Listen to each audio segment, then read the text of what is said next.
May I ask Paul Weston to grab a mic and join this conversation? Thank you, Paul. Yeah, thank you very much, Frank. I was watching Fox News this morning, and this is slightly off topic, but bear with me.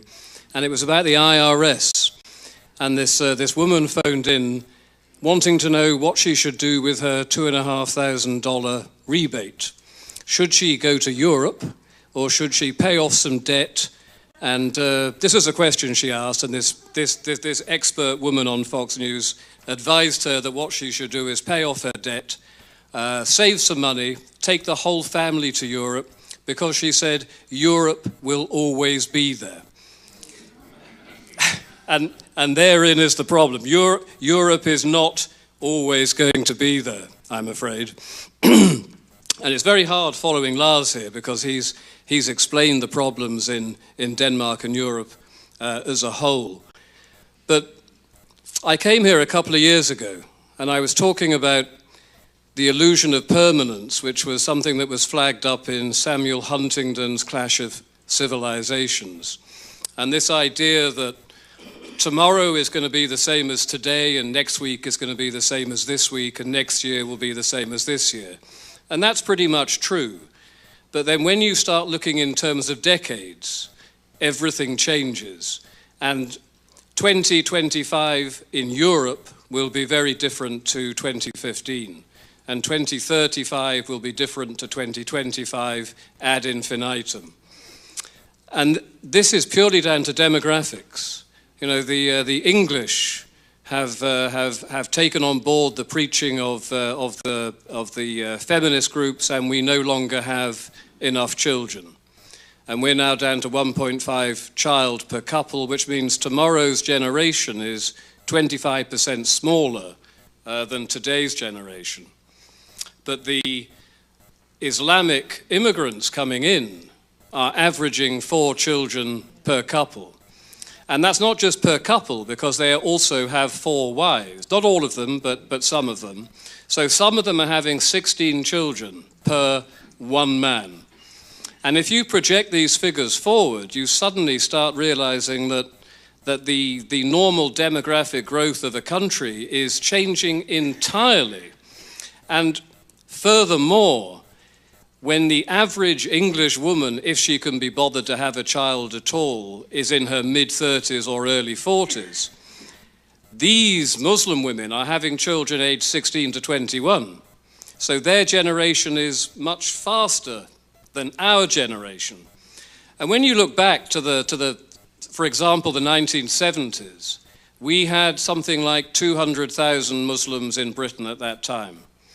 But every decade they've doubled since then. So the 200,000 became 400,000, became 800,000. We're now up to 3.2 million. And they are all young.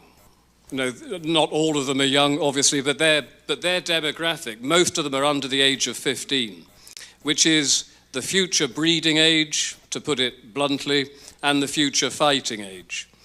But when 200,000 become 400,000 in a country, I'm in America now, so I can't say a country as big as England, but as little as England is, it is big for 200,000 or even 400,000. But when the 3.2 million today become 6.4 million tomorrow, it is completely different to the 1970s doubling of a couple of 100,000. And then we are really going to start to notice the rise, not just in demographics, but as they grow, they start demanding more and they start pushing more. And because they back this up with terrorism and with jihad, the government listens to them. You know, when Muhammad said, "I have been made victorious through terror," he's speaking absolutely the truth. And our government understands the fact that they are frightened of Islam, and Islam pushes and our government buckles. There is a reason why Islam, translated, means submission. They know exactly what they're doing. They push, we submit. And that's what's happening in Britain, and of course with Lars in Denmark, and all across Europe. And you particularly, I came here really today to make the point that do not let what has happened in Europe and in Britain happen to America. But we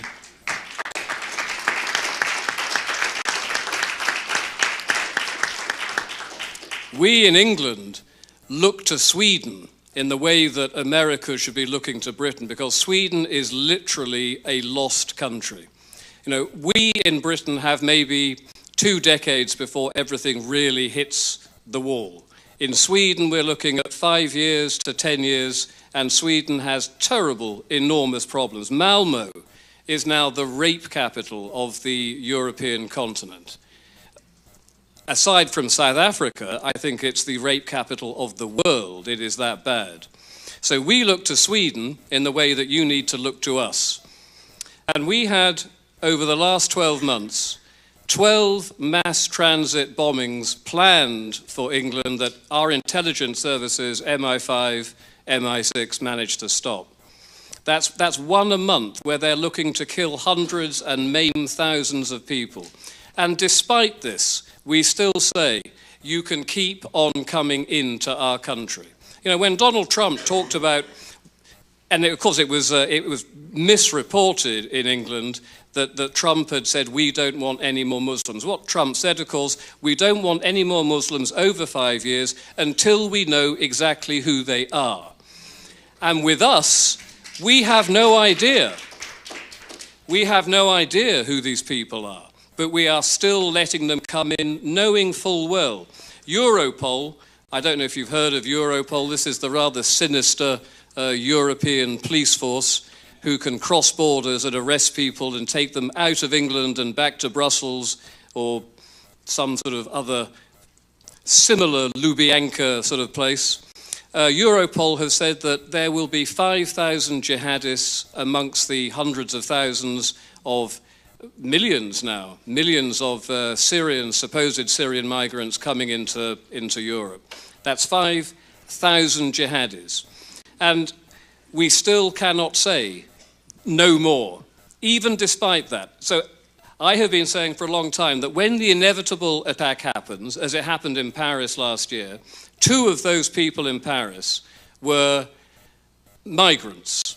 When it happens, British politicians, Danish politicians, European politicians of every description will have the blood of the murdered and the blood of the maimed on their hands.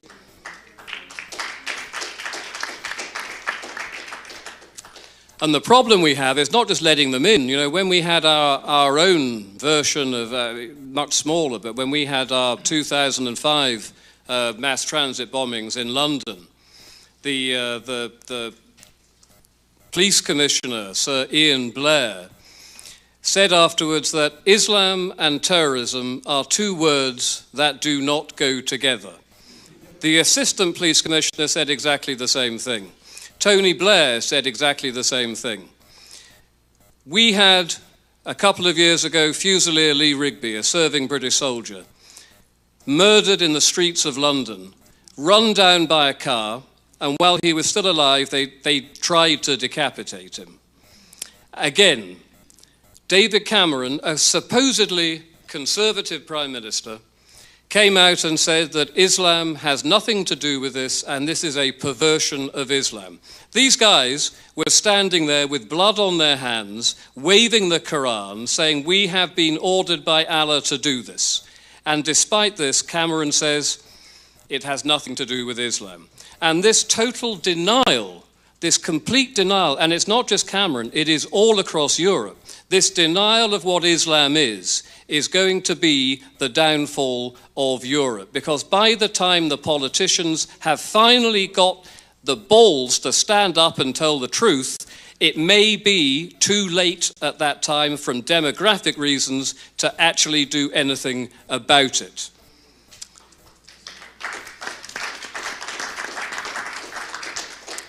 And because I'm English, I'm going to have to talk to you very briefly before I wrap up about what happened with the raping and grooming gangs that we have had for the last 20 years in Great Britain, but only finally made the news last year and it was broken by a guy called Andrew Norfolk, who was a Times journalist. And the reason he knew about it, the police knew about it, the politicians knew about it, but none of them wanted to talk about it because that would cause some sort of community uncohesion and community tensions. Now, I think it is much more likely that you will get community tensions when your local girls and sisters and daughters are being raped and groomed and tortured, and the police won't talk about it. I think that is much more conducive to community tension than actually telling the truth about it when it could have been stopped way back in 1990. And I don't know what you know about the British National Party and Nick Griffin, but Nick Griffin, who has some sins that I can't forgive him for, but Nick Griffin came out and actually said many years ago, I think in 2004, 2005, he told the truth about these Muslim grooming gangs. And the response to the British government was not to investigate and not to look out for these girls. All of these girls, by the way, were in care. They were vulnerable young girls, and they're not 16 and 18. These girls went from 7 to 13 years of age. And as I'm talking about it now, the police would be called to a hotel where 13 Muslim men were in a room with a naked 12-year-old girl under the table and a very irate father outside the front of the hotel, and the police would arrest the father. This is how bad it is. And I've rather gone off track, but the Muslim grooming thing, I think, is really the icing on the cake in terms of what they are allowed to get away with and what our reaction is politically from the politicians and from the police, the media, because they all colluded in covering it up.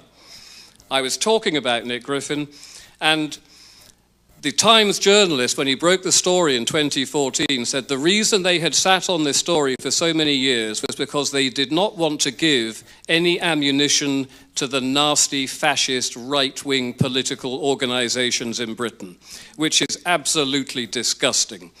And I'm rambling on, but my point really is Britain is not yet lost. We're not far off being lost. Sweden's gone. Sweden is just a matter of 5 or 10 years. Britain can still maybe do something about this. But I don't think it will be resolved peacefully. I think probably we are going to be looking at a civil war scenario in the same way that Yugoslavia broke up in the 1990s and the civil war in Lebanon in the 1970s. I think this is the future of Europe, generally speaking, and I think when it happens, it will not be contained in the way that Yugoslavia was able to be contained. It's going to be cataclysmic, something that people cannot imagine really in living in modern democratic times, but it's coming. And I will finish simply by saying you all need to look at what's happening in Britain and Sweden and Europe, and you all need to make sure that you retain, because I know Obama is trying to clamp down on this, you retain your First Amendment rights, because unless we can talk about this, unless we can bring it out in the open, you in America will go the same way. You need to stand up and look at what we're doing and say, this is never going to happen here. Thank you.